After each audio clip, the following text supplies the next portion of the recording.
good morning, everyone. Welcome to today's webinar. Firstly, I would like to acknowledge the traditional owners of lands and waters in which we meet today, and I pay my respects to elders past, present, and emerging. I personally would like to acknowledge the traditional custodians of the land on which I grew up, which is on Brisbane North Side in Boondall. For those who don't know me, my name is Caitlin and I'm from the Queensland Government's Mentoring for Growth program. Now, this program offers eligible businesses free access to business mentors who provide food for thought, insights, and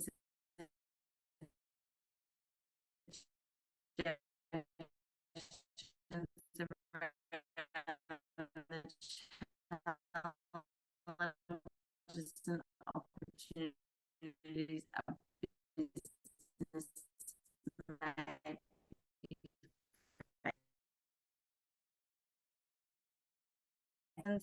and last but not least, John will wrap us up with strategies and solutions.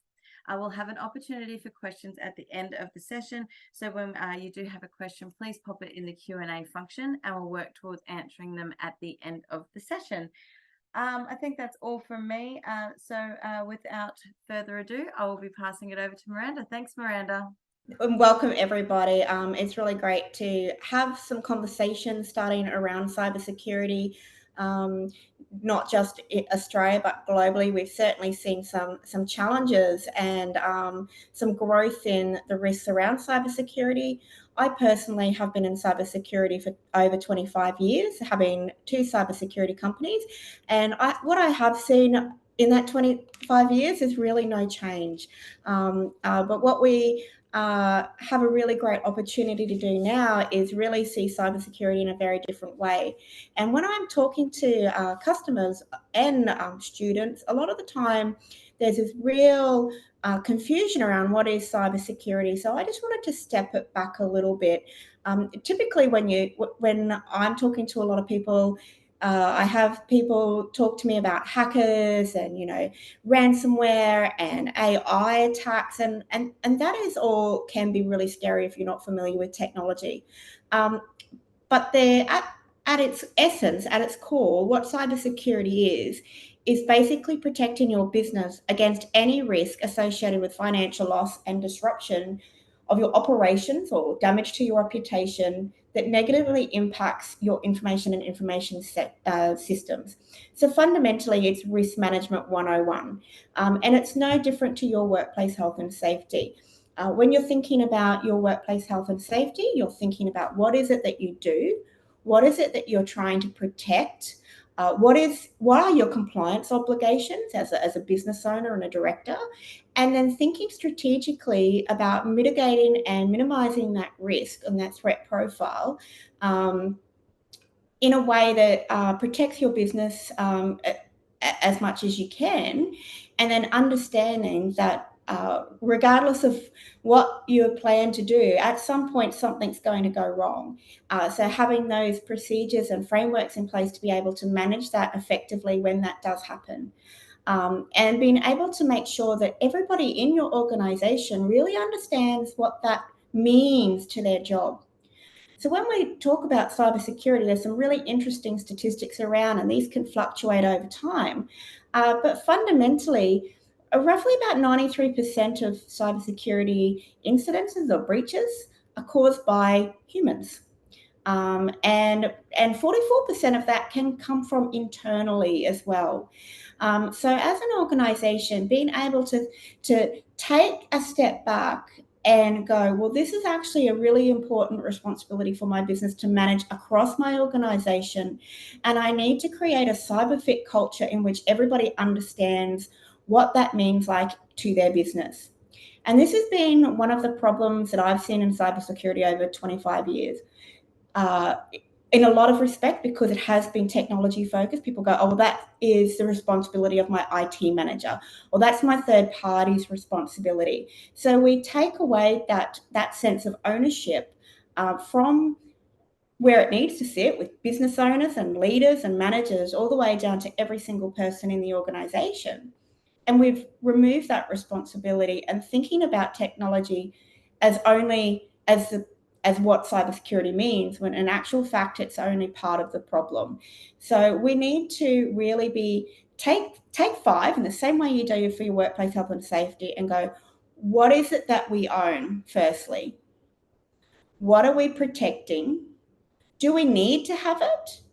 And if we don't have it, what does that mean to our organisation? So I take the Optus situation, for example, the breach that we saw with Optus. They had the equivalent of basically leaving the front door open.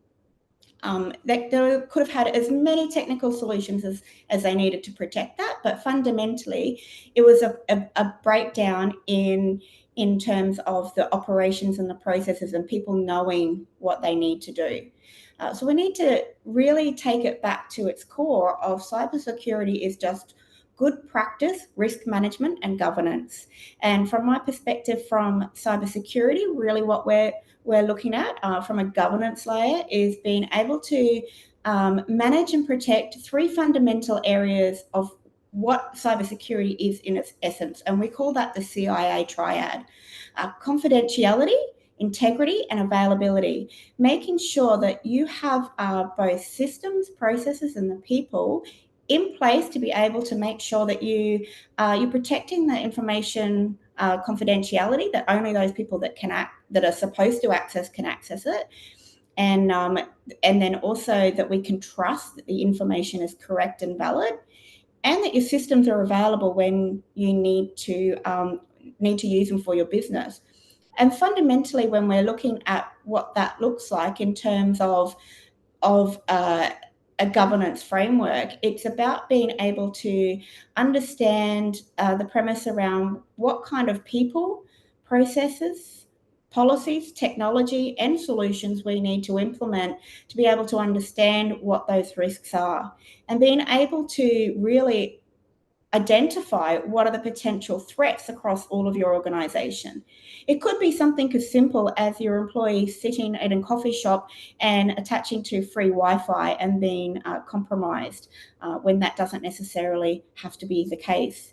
In the case of invoice redirection fraud, it could be the case that, yes, there's going to be an increase of AI threats, and I'm sure John and Paul will go through these in great detail later.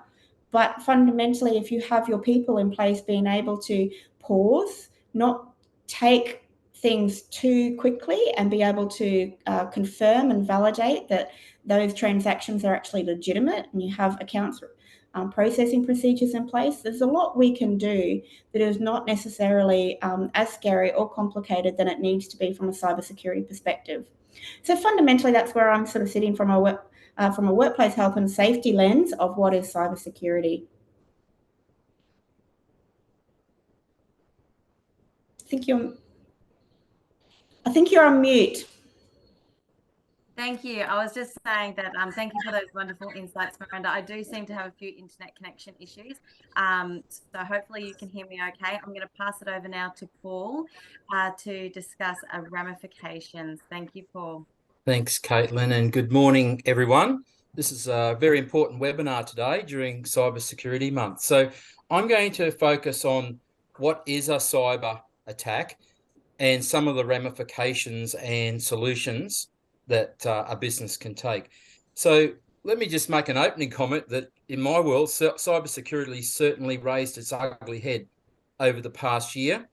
I recently had to replace a Commonwealth Bank debit card for my business that had been somehow hacked into. I'm yet to understand how it was hacked into, given that I only operated at a couple of particular outlets in Southeast Queensland. And this morning, after driving over the Gateway Bridge last evening, I've got a text message that my toll remains unpaid, and if I click on this message, it will take me to my Commonwealth Bank account and pay it.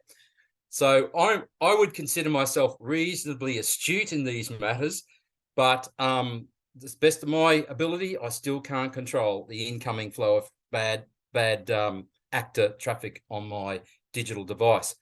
So it certainly raised its ugly head. As Miranda referred to the Optus, but we add Optus, Medibank, and Latitude Financial Services together, and the various data breaches involved almost 35 million customer records being accessed by bad actors over the last 12 months. One of the big problems here is the retention of data by some of these companies going back. In my case, I was a Latitude user when it was AGC, and Harvey Norman offered 12 months interest-free on furniture, and that would be 15 years ago.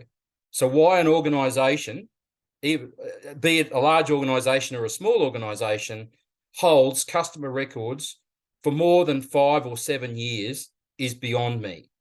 They're seriously questionable in today's environment. And I'll refer to the Australian Securities and Investments Commission in a minute. But like most areas of IT, cybersecurity is also full of jargon words, which also creates a problem for a lot of small business, medium business owners who are not IT gurus. And I would venture a guess that most people are in that category. But I'll try and demystify some of this morning. So what is a cyber attack? So a cyber attack, it's basically an action by an unauthorized party to target access to a computer system or device, and particularly in order to gain control over it, over the system, and more importantly, or more has profound impact if it's over a computer network.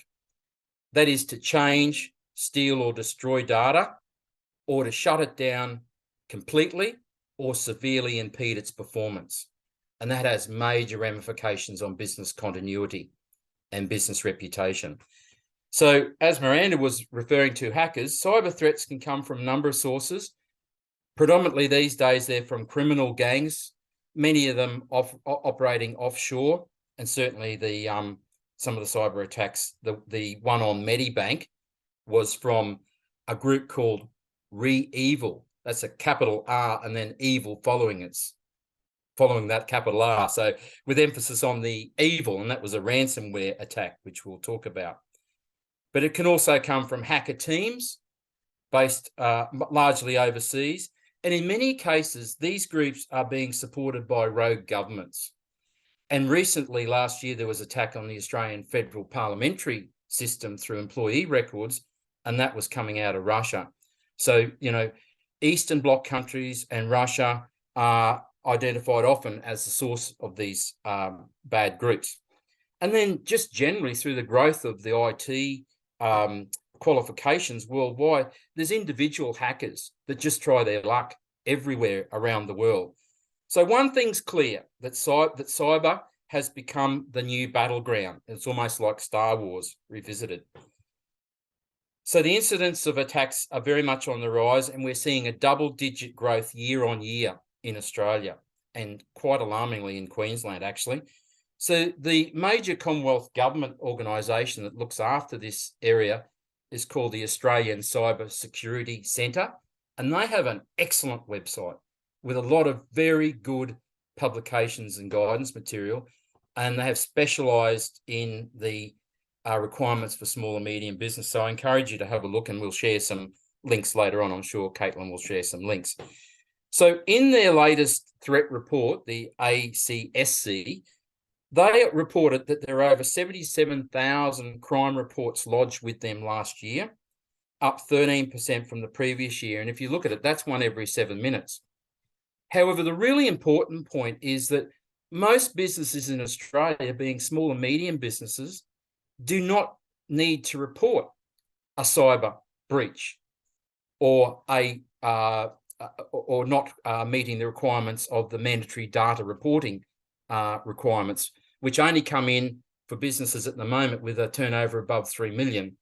But there is change working its way through the federal parliament that will come down, I suspect, probably next year, and the threshold might be lifted altogether, covering all businesses. So we actually don't know what is the level of cyber attacks happening in our economy. But why is Australia and Queensland a prime target? Well, I'll put it to you that our prosperity generally as a country, we're one of the most prosperous in the top 12 in the world. And the very important point, we have a very mature digital economy. Some of you might dispute that with internet access, but we definitely have a very mature digital economy in Australia. And that makes us ripe for the picking. And then when you add that to, if your business is prominent or active on the web or in social media, you are a very good target. Fast-growing small businesses, startups, scale-ups are also targets, as security can be difficult to maintain and control during periods of fast growth. And these types of businesses are constantly expanding their digital footprint and growing their financial and their data records. And the other thing which has really exacerbated cyber attacks and hacks, etc., is the COVID-19 pandemic. With it, it resulted in unprecedented growth in remote working. And there's been an escalation in cyber attacks and scamming emails as a result of this distributed work from home or remote working phenomenon that we're working our way through. So one way a small business can try to get on top of cybersecurity is to do what's often called a cyber maturity audit. And this is sort of a questionnaire that allows a business owner and their key employees or managers or even advisors to get a quick understanding of their possible weaknesses and exposures. Now, the Australian Cybersecurity website has a very good questionnaire that small business can partake of and guidelines. I've been working as an advisor to a Brisbane-based company that has developed an online artificial intelligence-based measurement platform called Cybersecurity. It's probably for the more sizable small businesses, but it allows you to get a quick understanding of what are your exposures and some actions that you can take to remedy those exposures.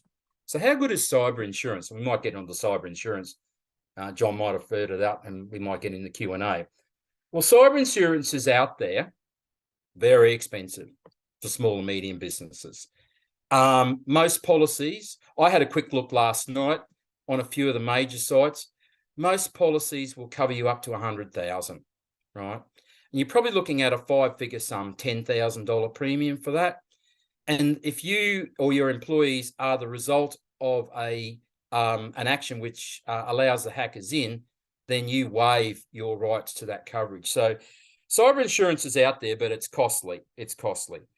I mentioned the Cybersecurity Centre. So let me just quote a few key stats as far as Queensland is concerned.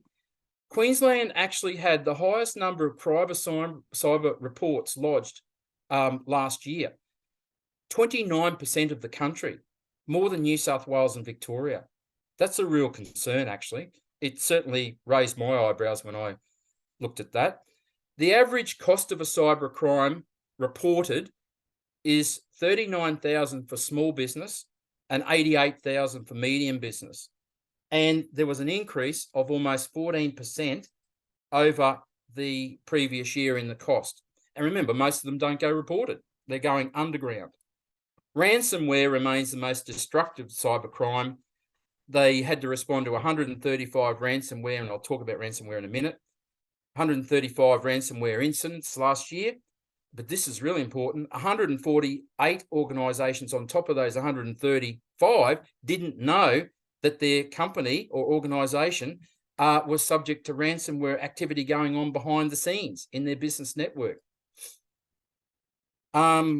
Financial loss due to email compromise through phishing, and we'll talk about phishing, was estimated at over 98 million, with the average loss in Queensland. There were 389 reports lodged for phishing or business email compromise, and the average cost was $53,000.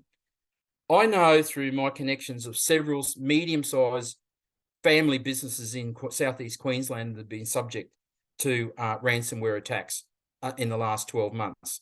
And you won't hear about it in the press, and it doesn't go reported at the moment. Fraud associated with online shopping and banking grew by 54% over the previous year. So it's quite significant. So just quickly, I just want to refer to some of the major areas of attack on businesses. And as I referred to previously, the first one is phishing or business email compromise. Now, not being an expert on all things cybersecurity, I'm around the periphery of it, but I deal with a lot of companies that are engaged in solutions in this market. I just want to talk about some of these. So phishing, that's spelt with a PH, not an F, is a form of business email compromise, as we call it. And in that regard, we're talking about two types of phishing. I'm just going to refer to my notes here. Bear with me. There are two types of phishing. There is spear phishing and there is whale phishing. And spear phishing basically refers to attacks based on the employee's role in the organization. They might be in financial accounts payable, dealing with a lot of tax invoices. They might be in human resources, dealing with a lot of employee information.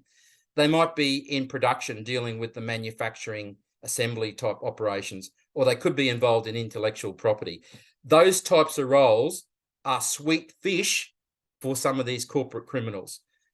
The term whale phishing, well, that refers to the big fish, the whales. That's the C-suite, as we call it. CEO, Chief Financial Officer, Chief Marketing Officer, because they have much higher level access to critical information in the company. And you would be surprised from reports I read, and Miranda sort of referred to this, is the number of times that CEO and even CIO people have compromised their organization by clicking on links in an email in a well-disguised email. So yeah, so phishing basically allows the corporate criminals to come in through an email compromise and get access to your system. They then download what's called malware, which goes right to the heart of your IT network, the brains of your IT system, and it can basically spread viruses all over the system. It can actually completely shut the system down for whatever period. Can be days, can be weeks. I know of one Brisbane company that had to was not able to access their system for nearly 10 business days, which was almost disastrous for them. Luckily, they did have insurance, but it was very costly insurance. So ransomware, sorry, I want to deal with malware. So malware is a term used for malicious software, and hence the term mal at the start of the word. So malware affects a computer and changes how it functions. It can destroy data or spies on the user or the network traffic as it passes through.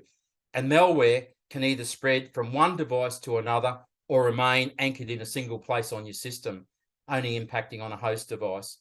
And with the prevalent use these days of cloud computing and artificial intelligence or AI-based applications on the web, the incidence of malware attacks is rising rapidly. So I haven't got a lot of time to go into each one of these, so I'll just deal them at the top level. Ransomware, well, as Miranda alluded to, and as some of those cases, ransomware is once the attackers or the hackers have got inside your system and they've got critical access, they can then basically ask for a dollar amount, effectively a bribe. Until you pay that, they limit or completely control your network. The way that they typically demonstrate that they do have control of your system and your data is that they publish extracts of that data on the dark web. And that's how we know those big figures that I mentioned earlier, like $35 million customer records had been stolen in those three big attacks. Just a couple of other things. Web attacks. So a web attack refers to a threat that targets vulnerabilities based on web-based applications.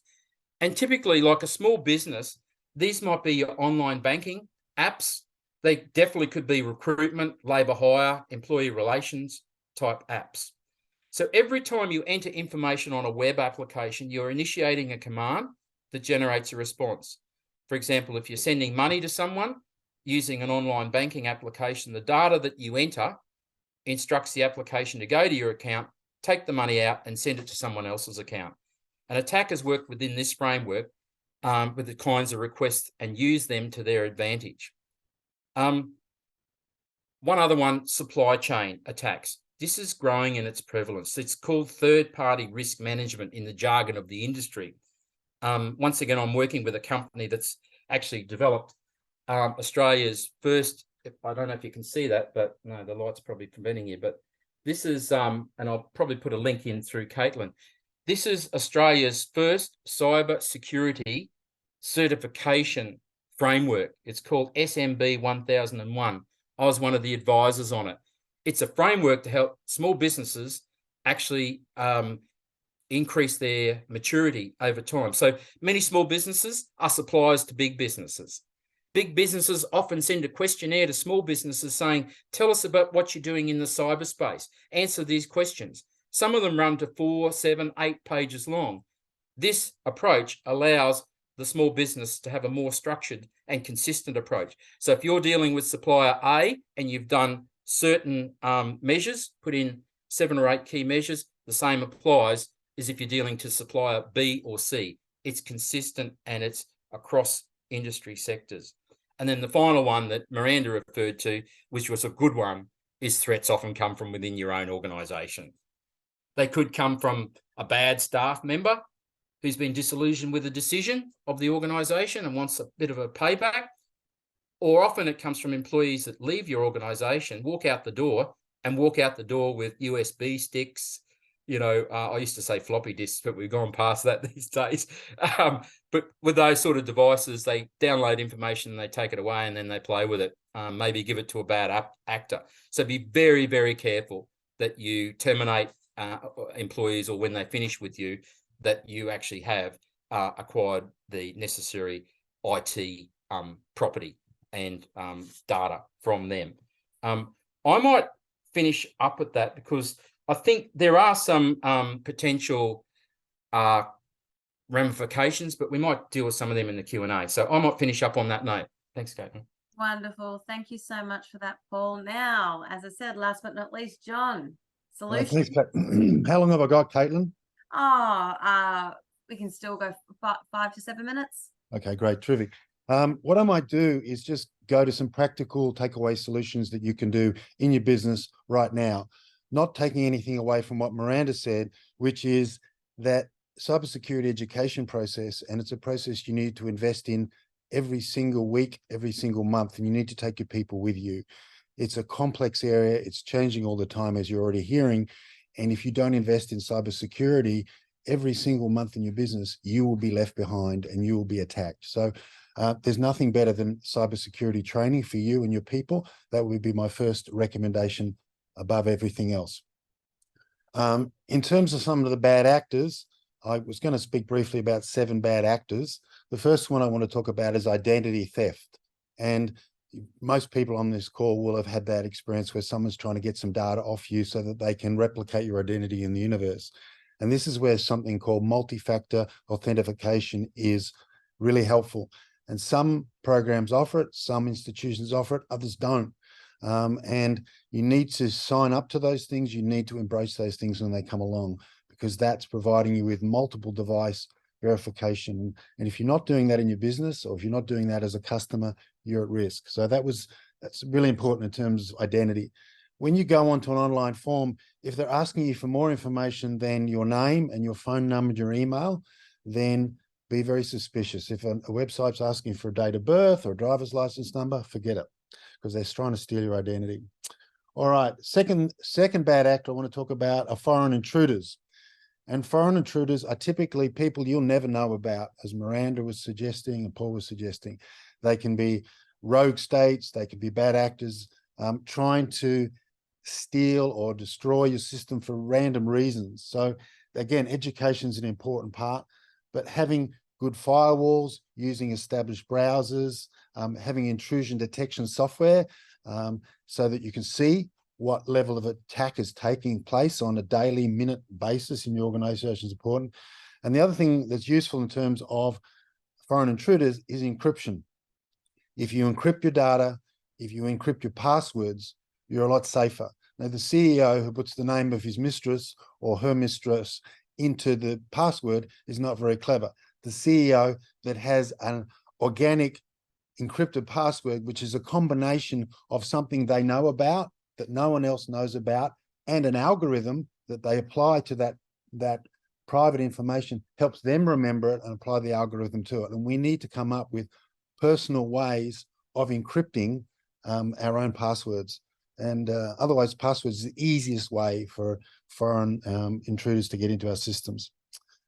How we treat emails, really critical. You need a risk assessment tool for how employees treat emails coming into the organization. If there's no training for your employees about how to treat emails, then your organization, your system is wide open. This is just one example of how you keep foreign intruders out. The third bad actor I want to talk about is an extortionist. And they are the ones that, as Paul was suggesting, that are trying to extort a ransom from your organization. And sadly, over $1 trillion a year gets taken from organizations around the world, from organizations that don't report ransomware attacks. They're too embarrassed that they've been hacked, so they pay the ransom, and that just perpetuates the problem. So when it comes to ransomware, it's really important that we have really good disaster recovery systems in place, because a lot of the time the ransomware is about pay us this money or we'll destroy your computer system. So they're actually inside it. They have the ability to destroy your livelihood, the integrity of your data, as Miranda was suggesting. So having really good disaster recovery, crisis management systems in place where you have redundancy, where you have data mirroring or even data tripling, and you have disconnected or air gap systems is a really, really great way. There was a famous case in Europe where a company had all of their data backed up in the cloud on a data center, and that data center burnt down, and they were relying on the cloud backup of their system for their disaster recovery. And then they tried to sue the cloud company because the cloud company lost their data, and they said, no, we're providing a service. We're not your disaster recovery solution. So you need to have your own organic, as Miranda was saying, risk management strategy. It's all about managing risk. So that's talking about extortionists. Blackmailers are a really nasty type of cyber actor. If they can collect enough good stuff about you and just a little bit of dirt, they can use deep fake videos to create something credible that they can use to upset your life and demand a blackmail you for. So be very careful about what you put online that's personal and private, because it can be married with all sorts of horrible material. So again, protection is really important of your personal information online. And all of these things I'm talking about come down to the fact that when you connect a device or a system to the internet, you're opening the door to all these actors to have a look, see what's going on in your life. And if there's information, if there's photos, if there's data in your life that you don't want people to have access to, don't put it on a system that accesses the internet. I have in my office, I have drives that are not connected to the internet, and I have information, private information, client information, confidential information, family photos. When we were growing up, my kids were growing up, we used to go to these free beaches and we used to be free as a family. There's some fun photos there. Those photos are on devices that are not connected to the internet, because we don't want those things out in the public domain. So have a think about what you don't ever want out there. If that's the case, keep it on a device that never connects to the internet. All right, moving on. Terrorists. Paul talked a little bit about malware and terrorists. And a terrorist can disable your entire computer system. So this is where duplicate mirrored systems, backup generators, these sorts of things. We saw it's not so much for small business, but larger organizations can be completely crippled when it comes to terrorist activities. And then often there's a financial or a ideological reason behind it. The last two actors I want to talk about are bad apples and rotten eggs. And Miranda alluded to this, and it was interesting to hear the statistics. 73% of cyber breaches are due to human error or human behavior, and 44% of them have to do with what your people do or don't do in your organization. So that comes down to incompetence, not having people that are trained, not understanding cybersecurity. But the bad apples and the rotten eggs are often, bad apples can show up in your supply chain. So for example, Bunnings used a company called FlexBooker to do its click and collect during COVID. Unfortunately, FlexBooker's cybersecurity wasn't as good as Bunnings. So all the Bunnings customer data got hacked, and a lot of Bunnings customers got inundated with cyber threats, and they finished up getting rid of their phone number, changing their email, and being completely stressed out. So be careful who you get into bed with in terms of your supply chain, because you need to understand the quality of their cybersecurity system and your own to see if you're actually going to be compatible, because you can hurt each other. So bad apple will infect its neighbor. So just be careful who you share your apples with. In terms of bad apples in your own organization, some things you can do is having multiple levels of access and control. I remember when I used to work in the computer industry as a software programmer, we had junior programmers, mid-range programmers, system administrators, super users, and there were very specific levels of access and permission that were given to people based on their level of trust and their need to have access. In this day and age, a lot of the apps come with, universal access for everybody, and that's not a smart way to go. Because if you get a disgruntled employee or an ignorant employee, they can finish up in an area of your organization where they shouldn't be, and then that creates a hole in your organization. You need to monitor your employees' behavior on the system, and that can be done via technology to see when people log on, when they come off. And whistleblower programs can be really helpful. If you encourage people to dob in employees doing strange things, that can be a really good risk deterrent and mitigation strategy. And the last rotten actor I wanted to talk about last bad actor is rotten eggs.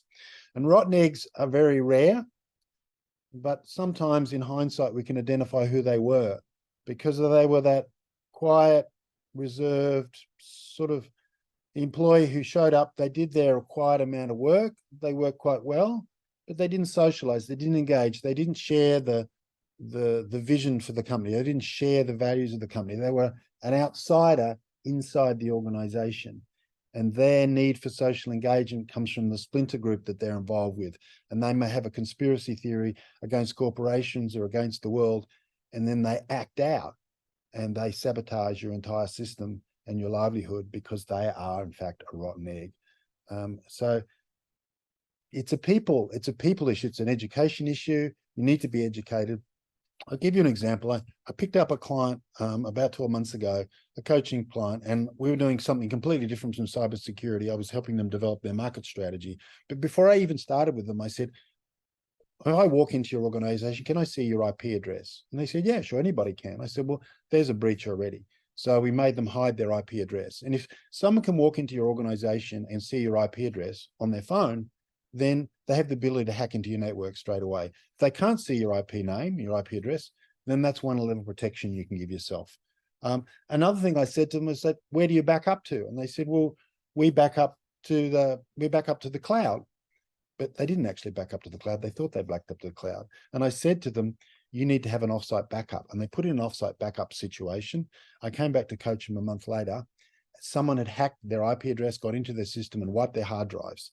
It was possibly a competitor, or it may have been some malicious player, and they lost all their customer data for the last 15 years.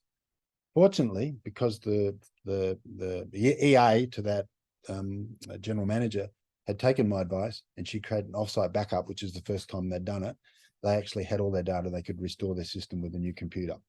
So in the old days, physical offsite backups, where you rotate a backup offsite to a remote location, was what we used to do. These days, we tend to rely on the cloud. Now, as Miranda said, depending on how valuable your data is, then mirroring your data and having an offsite system, which is what I do with my, I don't back my data up to the cloud. I have a backup drive that goes to an offsite location and I rotate them around, because there's no telling what could happen to my cloud provider. So you need to be really smart. Protecting yourself is about understanding all the risks, understanding all the actors, staying educated. And there's a lot to learn. So good luck. Wonderful. Thank you so much, John, for all of those valuable insights there. So we've got a few questions that have come through. So if you have any more, please, attendees, pop them in the Q&A function. This is quite an interesting question. I've listened to a few podcasts around this space. What are the dangers of AI for cybersecurity? So from a parenting perspective, there's a lot of AI technology out there that I've witnessed whereby people can imitate and create profiles, similar voices, photos, etc. And AI's helping these people manipulate photos and information that's already on the internet to impersonate other people. So from a parenting perspective, I've seen that. So what's that in the business space? How does that? Yes, Miranda, please. I can take that because it is one that I've actually fielded quite a lot as well. Yeah. So there's a really, really interesting case in the UK just towards the end of 2021 of a company that had a headquarter in Germany and a company, an office in London. And they were attacked with an AI attack where they actually replicated the CEO's voice signature completely, and then they requested the GM of the offsite company to make a transfer of a significant amount of money, and because it was such a trustworthy process, they paid that. They then did it a second time, and they paid that. And on the third time, they started getting a few little spidery feels. And they pulled back and they rang the CEO and said, just checking, this is all above board. And it wasn't. Mm-hmm. So the AI, yes, is getting terrifyingly good.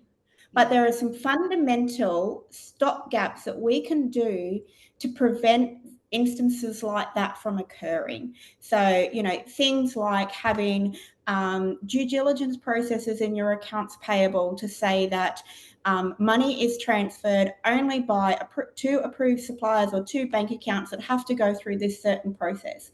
Mm-hmm. Providing the coaching to our staff to be feeling comfortable that they can ask questions.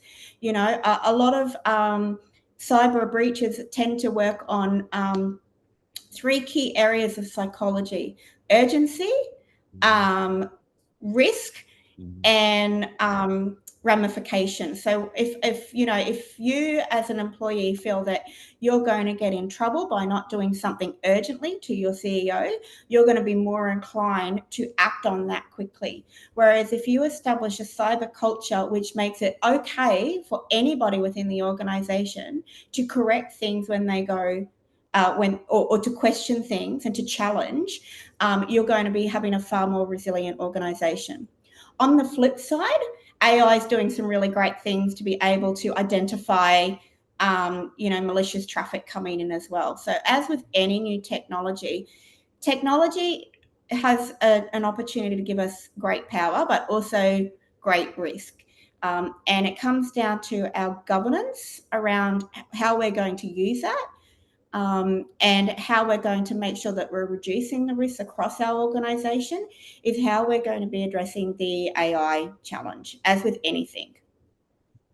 Great, thanks, Miranda. Okay, Paul, perhaps you could answer this one for me. Should my business use two-factor authentication wherever possible? Are you able to help me with that one? Oh, yes. Look, as John, I think, might have referred to it in his comments,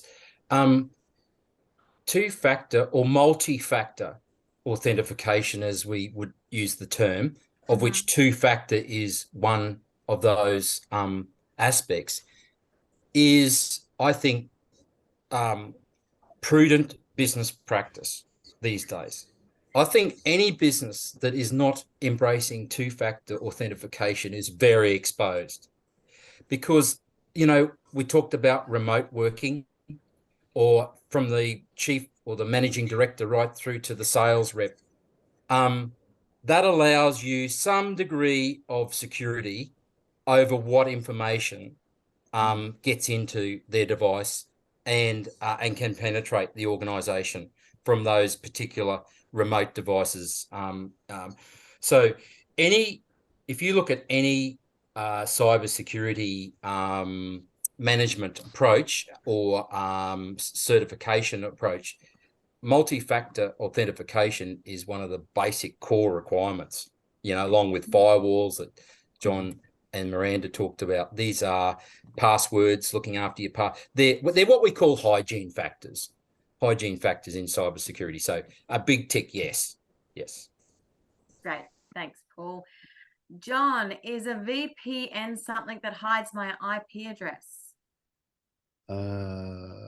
It's a virtual private network. I don't know. Someone else may know that one. I'd have to pass it guys back to have- Miranda. Miranda, Don't know. Paul? VPN gives you some protection. A lot of people don't have a VPN. The ones that don't need to hide their IP address. I think a Okay. VPN gives you more security than a hidden IP address. So it's superior. I think so, John. I think it Agree. protects. Yeah. Okay, fabulous. Sorry, Miranda? Sort of, it depends on how it's set up. A VPN will provide you with another level of, you don't get access to into that network unless you've signed in as a user. So that's like it's within a virtual private network, is you're like in a little box.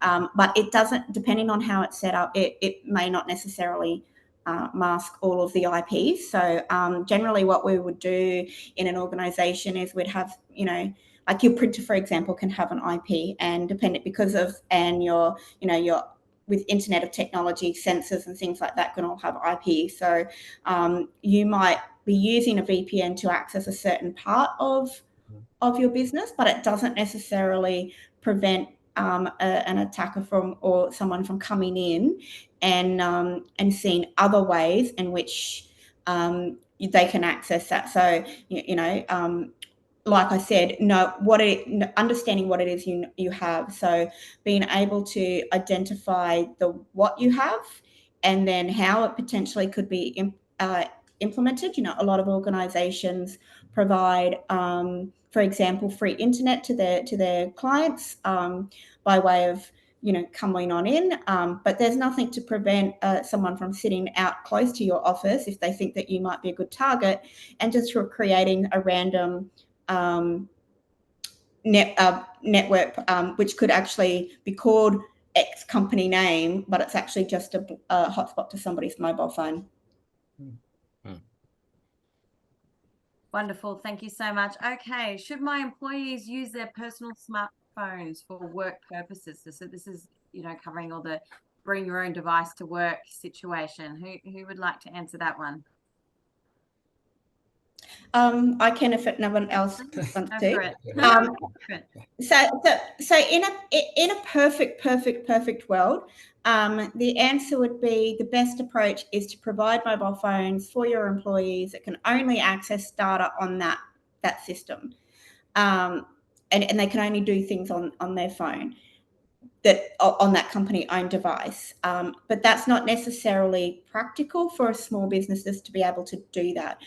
So it comes down to, again, being able to identify how your organization works, what's going to work with your organization, because the minute a procedure is done that it doesn't work with supporting your business to be efficient, people are going to find a way to bypass it. And maybe it's about, only these core systems are not, you can't access them on a phone, or, being able to put in, as Paul and John both mentioned, multi-factor authentication that provides encryption levels across while they're using that data, and multi-factor authentication that's not necessarily tied to that mobile phone. So what you often see is, okay, we're on the phone, we're going to enter it, do our login, we've got our multi-factor authentication, but then that multi-factor authentication provides a code to that phone. So that if that phone is compromised, then the multi-factor authentication is compromised. And same as, we can have all the security in the world, but if we're saving all of our passwords on our mobile phones, that's not very secure either. So it comes down to you as a business, and I'm a small business. I don't have the resources to provide mobile phones to every single potential person in my organization. It works for our organization not to allow those personal devices, but it's about being able to understand the risk and putting compensating controls around it to protect it. Virus software on your phones, having multi-factor authentication that's tied to a more robust measure of authentication away from the mobile phone, and then putting in those strong policies and procedures around what is expected of you and how you're using that device. Great. Thank you, Miranda. Okay. We've got another question. What's the best way to stay up to date on the latest cybersecurity risks? So as Paul mentioned, it is Cybersecurity Month, so there's a lot of information that you can collect and wrap your head around the whole concept. And I'll be sending links, all the relevant links that have been mentioned today, that you can save and refer to moving forward. So I'll send that to you shortly. Another question. I'm just a sole trader. I don't have a website and I only use email. Do I still need to consider cybersecurity? Yes. John, would you like to expand on that? Yes. It comes down to what Miranda was talking about, is what data are you trying to protect? What data are you trying to keep in terms of integrity? If it's a, if it's a hair salon and you're only collecting phone numbers of clients who come in to have their hair cut, and you don't have any more personal information than that, then you probably don't need too much. You just need to be careful about how you access the internet and which forms you go onto. But if you're starting to collect customer data that's more than just a phone number, then it's just personal information about allergies or things like that your hairdressing clients have, then you have a responsibility to take care, as you're a custodian of that data. You now have to be serious about how you protect your customer data. So it depends, but the minute there's anything at risk in terms of confidentiality or integrity or availability of your service, the answer is yes. Yes. Thank you, John. All right, last question. Miranda, this is sort of comes off something that you've mentioned in regards to phones requiring antivirus software. Could you touch on that? This person has asked, do Apple phones need antivirus software? It's a common misconception that Apple products are very secure and they don't need any extra support, and that was definitely the case many years ago. There are products now that do provide extra levels of just checking the traffic that's coming through on your phone that can provide some extra support. I personally have it on mine. Apple does do a very good job of doing updates, but it is dependent on that person doing the updates. From that perspective, I would say absolutely yes. And I see the question coming through, what would you recommend? I'm actually technology agnostic, so I wouldn't recommend anything. And that's one of the benefits of being a technology agnostic governance person, is and say this is what you need to do, but you probably need to speak to your provider, your IT people, or your Telstra or Optus to sort of identify what's going to be the right thing for you, because I don't know what you do and how you're doing it, and yeah, just being able to make sure that, and I'll take it back a step. There's two fundamental principles about making sure that you're having really good security controls. The first is defense in depth, making sure that you have controls across various aspects, from procedure, technical, administrative, controls to make sure that you're covering the gaps. So in this sense, the virus software, they're doing the updates as your technical, but not going and using your phone to be doing other, accessing potentially nefarious sites and things like that is an administrative and procedural control. But then the other is simplicity in design. The more complex your systems are, the more different types of systems you have, the harder it is to implement something that's going to maintain consistency across. So probably what I would say is, as a small business, see how you can make your system simple and then put in your various layers of control across that. Yeah. Can I just add one other thing? Oh, sorry, John. I'll quickly add to that. Something you mentioned, Miranda, was if your software is up to date.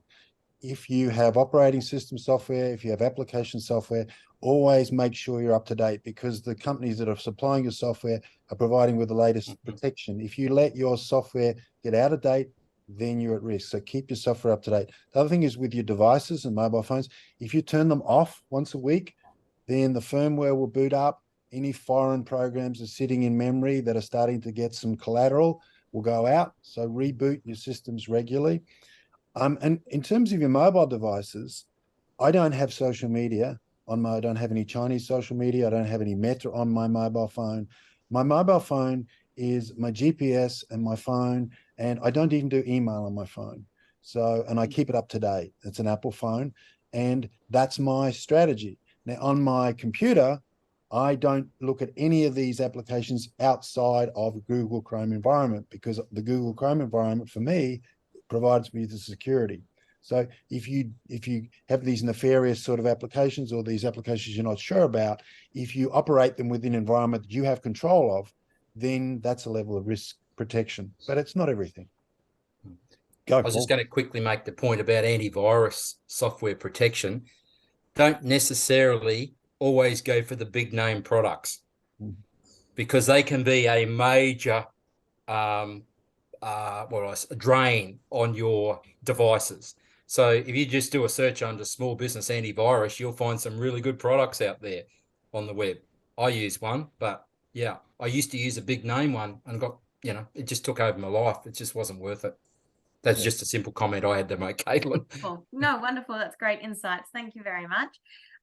So that's wrapped us up for the Q&A. So I'm just going to give you a bit of an overview of the resources that are available via the Business Queensland website. So this webinar is a part of our whole Ask a Mentor series on cybersecurity for business. So we've got additional resources and information available on our website. You can learn how to protect your online business activity, learn about crime prevention and premises security. And as mentioned earlier, it is Cybersecurity Awareness Month, so there is a link there also, and we also have upcoming events that you can access via our calendar. And last but not least, if you require any sort of further support in this space or any other type of space with your business, you can most certainly register for a free Mentoring for Growth session. There's a link there, or you can email the team at m4g@desbit.qld.gov.au. Last but not least, thank you very much, our wonderful mentors, for sharing your wisdom and insight around this topic. And thank you to our attendees for taking the time out of their busy schedules to come along today. Thank you so much, everybody.